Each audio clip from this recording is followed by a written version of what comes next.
O russo Leon Tolstói é, sem dúvida, um dos grandes símbolos da literatura mundial e da sabedoria. Foi, portanto, um sábio, um escritor incansável, quase um profeta de uma nova religião e um pacifista que, com suas concepções de não violência como forma de oposição aos opressores, influenciou, por exemplo, as ações de Mahatma Gandhi na Índia, com quem manteve uma intensa correspondência. Ele se tornou conhecido no planeta, sobretudo por suas obras grandiosas, a monumental Guerra e Paz, que aborda em quase 2.500 páginas a invasão napoleônica na Rússia no início do século XIX, misturando personagens reais e imaginários. E o romance Anna Karenina, que desnuda o simulacro da instituição do casamento da aristocracia russa da época e destaca o poder da paixão e a prática rebelde do adultério cometido pela protagonista.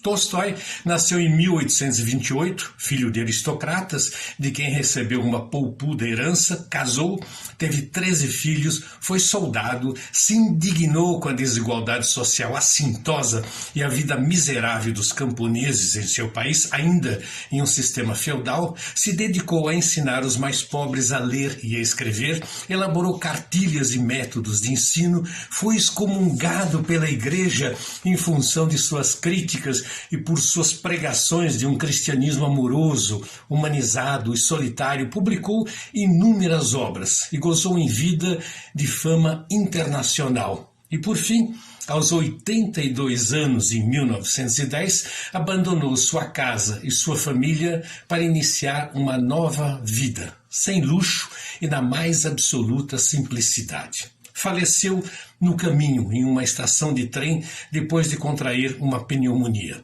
Sua imagem mais célebre é aquela onde aparece vestido como um camponês e com uma longa barba branca, como um dos grandes mestres da humanidade. Um de seus livros, considerado por muitos uma obra-prima, é a novela pouco extensa, mas profunda, com o título de A Morte de Ivan Ilitch, com 2 ótimas edições no Brasil, lançadas pela editora 34 e pela editora Antofágica, respectivamente.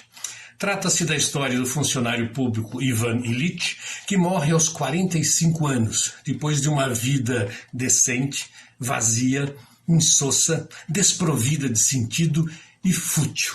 Seguiu a profissão ditada pelos pais, casou por conveniência, tratou os subalternos com arrogância, desdém e indiferença, não criou vínculos afetivos, significativos, nem com a esposa, nem com os filhos, nem com os amigos, e de repente foi acometido por uma doença incurável. Durante o seu enterro, os amigos pensam no cargo agora vago na repartição e nas disputas internas pelas possíveis promoções. E como de costume, passa pela cabeça de todos aquele velho pensamento: antes ele do que eu, enquanto se veem obrigados a cumprir aqueles rituais desagradáveis de ir ao velório, dar os pêsames à família e acompanhar o enterro. O autor descreve, com ironia e precisão, as posturas cínicas e mesquinhas, a hipocrisia e a vida de mentiras assumida por aquelas pessoas de bem dos melhores estratos sociais naquele mundo de aparências.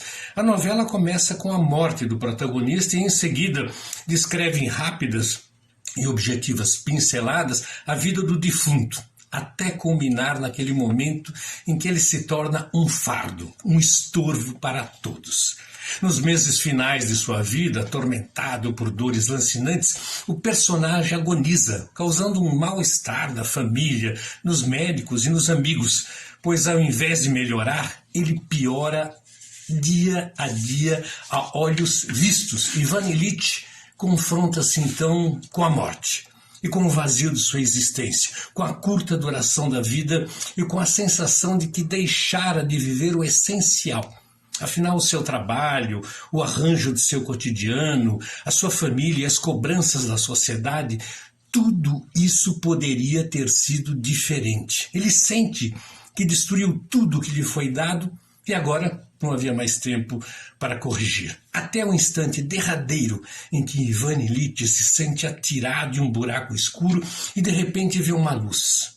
As dores então desaparecem, somem o cansaço e o medo da morte, e ele sente alegria diante da luz intensa e diz a si mesmo: a morte acabou, não existe mais. Ao terminar a leitura, me veio à memória um verso de Mia Couto.